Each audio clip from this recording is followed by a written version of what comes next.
كل عراقي يدز مناشدة بفيديو يتدلل، هاي عيني وهاي عيني، اطلع لها بالبرنامج. اي عراقي يدز مناشدة لقحطان عدنان اطلعها بالبرنامج. طيني بالله المناشدة. لأول مرة طبعا أسوي مناشدة، وأتمنى توصل للإعلام الأخ الحبيب قحطان عدنان. بس أريد أطلب شغلة واحدة بس من خلال قناتك، يعني مناشدة بسيطة.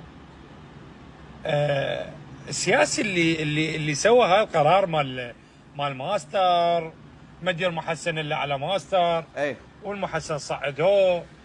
بس أبدأ أطلب شغلة واحدة بس، شغلة بسيطة بس. قول. أنت من صدرت هذا القرار، يعني كنت قاعد بالصالة على التبريد مثلا لو شنو وصدرته. زين هسه اوكي، هسه ما اريد، احنا اريد شغله واحده بس. اللي صدر القرار مو يقول انا سياسي نزيه، وانا احس بالمواطن، وانا مع الشعب ومع الطبقات البسيطه المتواضعه وكذا وهالامور هاي. تعال اصعد بالسايبه مالتي المتواضعه الحبيبه الكيوت.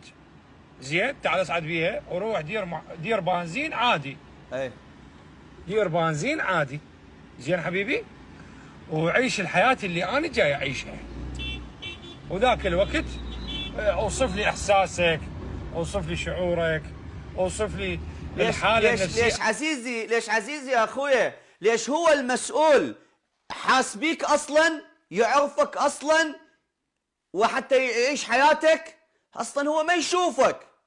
هذول المسؤولين يا حبيبي يعتبرونا احنا عبيد، يعتبرون هم ما دام وصلوا للسلطه وصارت عندهم فلوس هذول الشعب يشتغلون جوا رجليهم.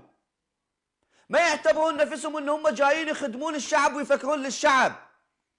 هذول بابا انتوا دا تتعاملون ويا ناس ساقطين، انت دا تتعامل ويا ساقط. فلا تقول لي هذا مو مسؤول. المسؤول اللي ما يسوي، بس قولوا لي جيبوا لي قرار واحد صدر البرلمان العراقي، جيبوا لي تصوت البرلمان على قرار واحد يخدم الشعب. وينه؟ جيبوا لي قرار حكومي واحد يخدم الشعب. وينه؟ صعدوا البنزين، صعدوا الدولار، وصعدوا الخضروات، جرفوا الأراضي، نهبوا كتلوا سووا، كله بعلم الحكومات. فما تريدني أقول لك عليهم هاي الحكاية؟